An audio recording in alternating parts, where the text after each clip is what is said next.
প্রতিষ্ঠানের অনেকে মন্ত্রীরা আমাদেরকে নিয়ে ঠাট্টা করে বলেছিলেন যে হেফাজতের হুজুররা কই, এক রাত্রে 10 মিনিটে ক্লোজ, সেই হুজুররা কই, হুজুররা তো গায়েব। এখন আমি মেনে নিলাম, সেই সময় সাময়িক কিছু সময়ের জন্য মেনে নিলাম আমরা সেই সাতবার চত্বরে ছিলাম না। আর যদি আমি প্রশ্ন করি, সেই 13 সালে সাতবার চত্বর ছেড়েছিলাম, ঠাট্টা করে বলেছি তোমরা কই। আজ আমি তোমাদের প্রশ্ন করি, তোমরা কোথায়? সেই সাতবার হুজুররা আজও পর্যন্ত মাহফিলে আছে, মসজিদে আছে, মাদ্রাসা আছে, খানকায় আছে, মামুনুল আজম আছে, শেখ হাসিনা। আমি আপনাদেরকে কিছু কিতাব দেখাই। কিতাবগুলো দেখাবো এজন্যই, স্বৈরাচার সরকার যাওয়ার পর আমরা ভেবেছিলাম বাংলাদেশে মনে হয় সত্যিকার অর্থে হুজুরদের কিছু সামনে এগোনোর জন্য সহায়ক হবে, কিন্তু আমরা দুঃখজনক ভাবে দেখতে পাচ্ছি বাংলাদেশে আগে যেমন মুরগি চোরা শাহরিয়ার কবির ছিল, জাফর ইকবাল যেমন ছিল, কিছু কিছু টাকলা বুদ্ধিজীবী ছিল যারা গোপনে গোপনে নাস্তিকবাদকে প্রমোট করার জন্য চেষ্টা চালাচ্ছিল। সেই টাকলা মুরাদ হয়তো নাই, জাফর ইকবাল হয়তো নাই, শাহরিয়ার কবির হয়তো নাই, কিন্তু ফরহাদ মাসহাবদের মতো বামপন্থী এখন আছে। তারা মানুষকে গোপনে গোপনে শিরক আর কুফর আর নাস্তিকতার দিকে এগিয়ে দিচ্ছে। আমরা দুঃখজনক ভাবে দেখতে পাচ্ছি যে আমাদের বাংলাদেশের শিক্ষা ব্যবস্থায় ইসলামিক বই সংশোধন করার জন্য একজন মানুষকে দেওয়া হয়েছে, তার নাম আবু সাইদ খান। তার একটা বই আছে আমার কাছে, এই যে বই আবু সাইদ খান। সে নিজে আমাকে বইটা গিফট করেছে লেখার পর। মনে করছে যে আমি দলের হয়ে যাই কিনা। সে গতকালকে একটা লাইভ করলো, দেখলাম, বলে যে আমি কোনোদিন তো ইসলামের বিরুদ্ধে যাই নাই, আমি তো কোরআন প্রতিষ্ঠার জন্য কথা বলেছি। ওয়েলকাম। যদি কেউ কোরআন প্রতিষ্ঠার কথা বলে, ইসলাম প্রতিষ্ঠার কথা বলে, আমরা তাদেরকে বুকে জড়াবো, কিন্তু কোরআন প্রতিষ্ঠার নাম দিয়া যদি হাদিসকে সমাজ থেকে উৎখাত করার পাইকারা চালাও, কোরআন প্রতিষ্ঠার কথা বলে আল্লাহকে সম্মান করে নবীকে যদি অপমান করার চেষ্টা চালাও, আমরা তাকে তো কোনোভাবে ছাড় দিতে রাজি নই। দেখেন আমার সাইদ খানের বই, এটা প্রচলিত প্রকৃত ইসলাম একটি পর্যালোচনা। এই জালেম কি লিখেছে দেখেন, এই বইটা 553 নম্বর পৃষ্ঠা লিখতেছে, সকল কথার নির্যাস হিসেবে শেষ বিচারে কোরআনের অনুসরণ বা ইত্তেবা এবং একমাত্র কোরআনের আদেশ নিষেধ মেনে চলার কথাই বলা হয়েছে। কোরআনের বাইরে আল্লাহ রাসূলের নামে লিখিত কোনো কিতাবকে অবশ্যই নয়। তার মানে নবীর কিছু মানা যাবে না। বুখারী বলেন, মুসলিম বলেন, তিরমিজি বলেন, ইবনে মাজাহ বলেন, আবু দাউদ বলেন, নাসাই বলেন, জামে সগীর বলেন, মুস্তাদরাকে হাকিম বলেন, কোনো কিতাবই মানা যাবে না। নবীর নামে কোনো লিখিত হাদিস কিতাব মানা যাবে না। আরো স্পষ্ট করে লিখছে যে নবীর কোনো সুন্নাত মানা যাবে না। আস্তাগফিরুল্লাহ, নাউযুবিল্লাহ।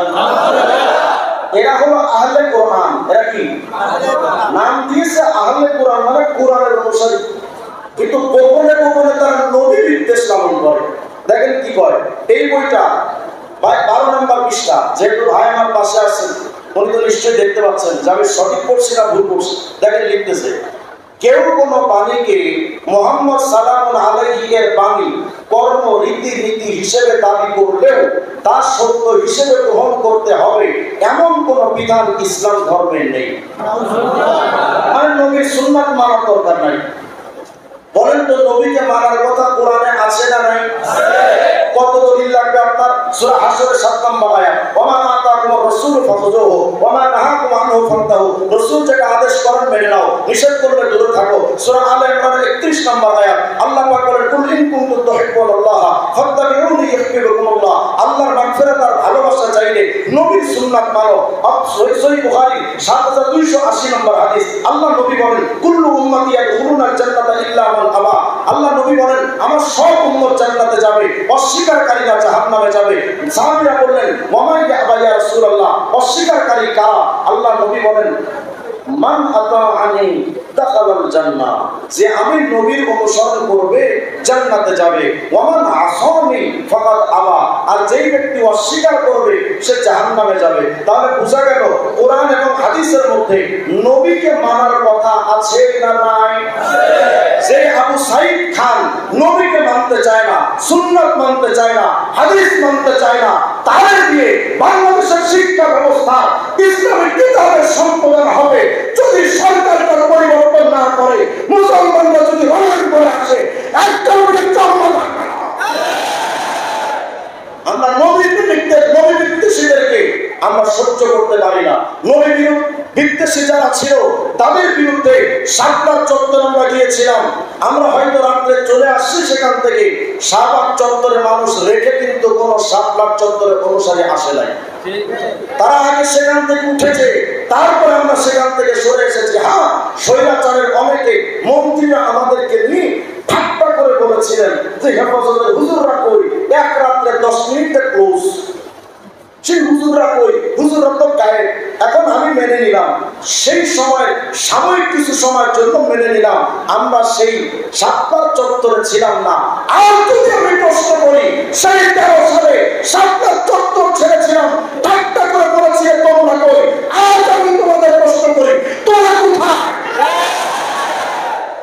সেই শাহবাগ হুজুররা আজও পর্যন্ত মাহফিলে আছে, মসজিদে আছে, মাদ্রাসা আছে, খানকায় আছে, মামুনুল এখন আছে, শেখ হাসিনা নবী প্রেমিকরা থাকে, হারিয়ে যায় না। দিল্লির দালালরা হারিয়ে যায়, তাদেরকে কেউ রক্ষা করতে পারে না। যারা আবু সাইদ খান আহলে কোরআনের সদস্য, সে তার মতো নবী বিরুদ্ধে লিখেছে। এই যে দেখেন আরেকটা বই, আবু সাইদ খান যে সংগঠন করে আহলে কোরআন, সেই সংগঠনের আরেকটা বই, এর নাম হলো ধর্ম সংস্কার। কি সংস্কার? ধর্ম সংস্কার। লেখক মোহাম্মদ জামিলুল বাশার, সংক্ষেপে তাকে সবাই ডাকে মজ বাশার বলে। এই মজ বাশার তার বইয়ের মধ্যে যে সমস্ত কথা লিখেছে, এটা যদি আপনি শোনেন আপনার বমি আসবে। দেখেন ৭৮ নম্বর পৃষ্ঠার মধ্যে আমাদের কালেমা কি? কালেমা কি? সবাই বলেন লা ইলাহা ইল্লাল্লাহু মুহাম্মাদুর রাসূলুল্লাহ। এই কালেমার ব্যাপারে কারো কোনো প্রশ্ন থাকতে পারে না। দেখেন আহলে কোরআনের মুস্তাশার লিখেছে শিরকি কালেমা লা ইলাহা ইল্লাল্লাহ মুহাম্মাদুর রাসূলুল্লাহ। তো এটা নাকি শিরকি কালেমা। আর আসল কালেমা কোনটা? লা ইলাহা ইল্লাল্লাহ। এতটুকুই শুধু কালেমা। আর লা ইলাহা ইল্লাল্লাহ মুহাম্মাদুর রাসূলুল্লাহ, এই মুহাম্মদ যে শব্দ লাগানো হলো, এজন্য এই কালেমাটা শিরক। আস্তে বলে নাউজুবিল্লাহ। এটা 13 বার করে জুতা দিয়ে না পিটাইলে ভাগ হজম হবে না। এরপরে দেখেন এই জালেম আরো কি লিখছে, আমরা যেই দিকে ফিরে নামাজ পড়ি সেই ঘরটার নাম কি জানো? বলে না সবাই কি নাম? কাবা শরীফটা কার ঘর?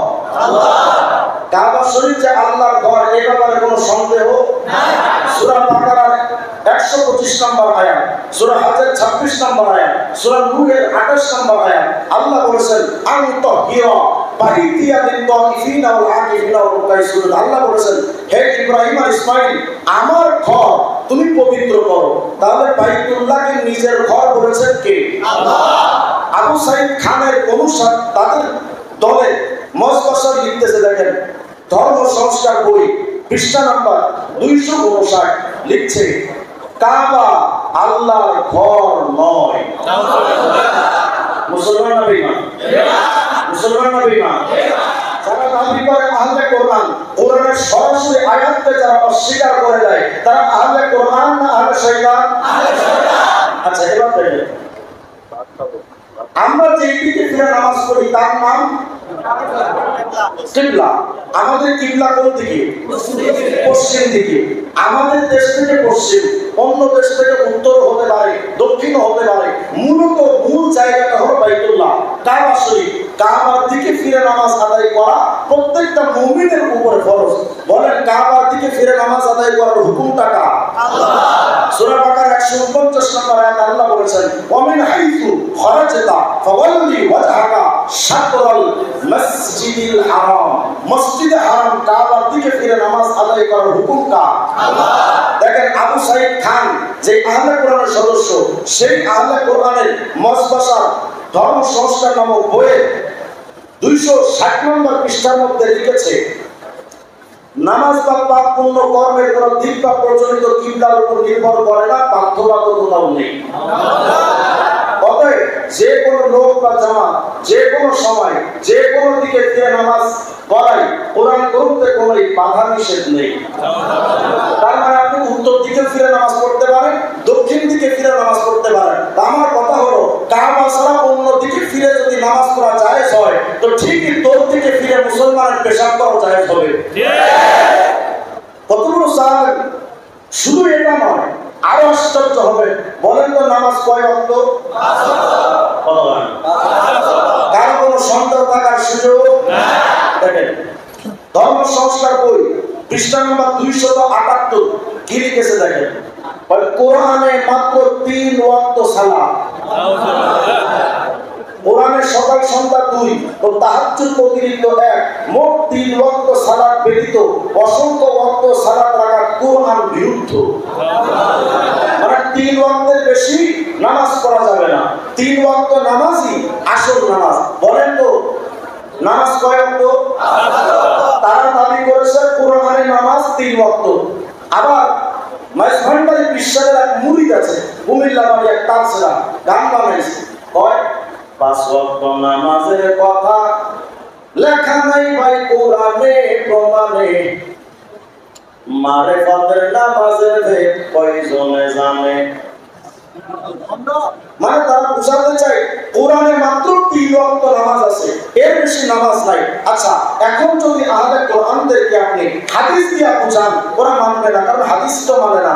কিন্তু যদি আমি কোরআন থেকে দলিল দিতে পারি যে 5 ওয়াক্ত নামাজ আছে, এটা যদি কোরআনে থাকে, এরপরও যদি কোনো বাউল শিল্পী আয়েশা আপনার এলাকায় মানবতার গানের নাম দিয়া যদি কোরআনের বিরুদ্ধে নামাজের বিরুদ্ধে কোন গান যদি এই এলাকায় এসে গায় যে নামাজ 5 ওয়াক্ত কোরআনে নাই, গান গাবে আব্দুল্লাহ দেখেন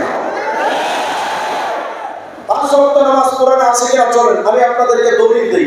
সূরা হুদ 114 নম্বর আয়াত দেখেন, আল্লাহ বলেন আকিমিস সালাতা তারাফাইন নাহার ওয়া সুলাফান মিনাল লাইল। খুব মনোযোগ দেন, বিরক্ত হচ্ছে না তো আপনারা?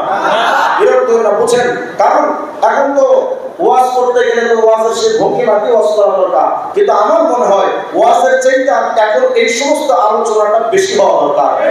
কারণ ইমানই যদি ঠিক না থাকে আপনি আমল দিয়ে করবেন, আগে ইমান ঠিক করা দরকার। দেখেন আল্লাহ কি বলছেন 5 ওয়াক্ত নামাজের দলিল। আল্লাহ বলছেন ওয়া আকিমিস সালাতা তারাফাইন নাহার, দিনের 2 অংশে তোমরা নামাজ কায়েম করো। তাহলে দিনের 2 অংশে 2 ওয়াক্ত নামাজ পেলাম, যোহর আসর। দিনের 2 অংশে কোন নামাজ? দিনের ভেতরে যদি পড়ি আমরা, এর আগে অনেক তাফসীর আছে, কিন্তু আমি যদি দিনের মধ্যখানেরটা ধরি যে দিনের 2 অংশে নামাজ পড়ো, তো দিনের 2 অংশে নামাজ পড়ি আমরা 2টা, যোহর আসর। আল্লাহ বলেন এই আয়াতে ওয়া সুলাফাম মিনাল লাইল, রাতের প্রান্ত ভাগে মানে রাতের শুরু লগ্নে সন্ধ্যায় নামাজ কায়েম করো। কোন নামাজ? বলে না কোন নামাজ? তাহলে যোহর পেলাম, আসর পেলাম, মাগরিব পেলাম, থাকলো কয় ওয়াক্ত? এশা, ফজর। চলে সূরা নূরের 58 নম্বর আয়াত আল্লাহ বলেন ইয়া আইয়ুহাল্লাযীনা আমানু লিয়াস্তাযিনকুমুল্লাযীনা মালাকাত আইমানুকুম ওয়াল্লাযীনা লাম ইয়াবলুগুল হুলুমা মিনকুম সালাসা মাররাত। আল্লাহ বলেন এই আয়াতের অর্থ করা লাগবে না, এমনি আপনারা বুঝবেন। দেখেন সূরা নূরের 58 নম্বর আয়াতে বলেন মিয়া ক্বাবলি সালাতিল ফজর।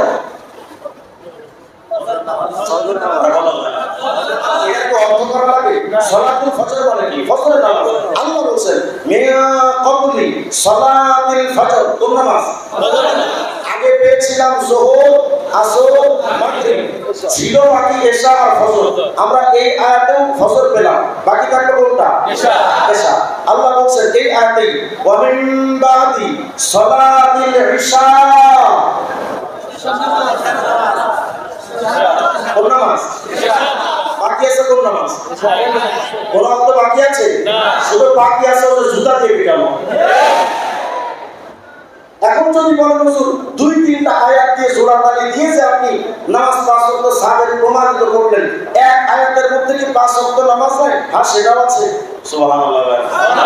আল্লাহর কোরআন বুঝতে হবে। কোরআন না বুঝে যদি আপনি না পেয়ে বলেন যে নাই, এটা তো মূর্খতা। এমন মূর্খতা, আমাদের আরবিতে বলে জাহেল মুরাক্কাবে গায়রে মুফিদ। দেখেন আল্লাহ বলছেন সূরা ইসরার 78 নম্বর আয়াত, আল্লাহ বলছেন আকিমিস সালাতা লিদুলুকিশ শামসি ইলা গাসাকিল লাইল ওয়া কুরআনাল ফজর। এই আয়াতের মধ্যে 5 ওয়াক্ত নামাজ আছে।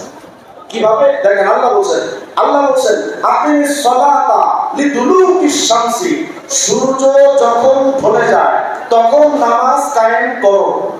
তাহলে বোঝা গেল এক অক্ত আছে, কিন্তু আসলে মধ্যে 3 অক্ত আছে। সূর্য ঢলে 3 বার, কয়বার? 3 বার। কথা বলেন 3 বার। আল্লাহ বলছেন সূর্য যখন ঢলে নামাজ কায়েম করো।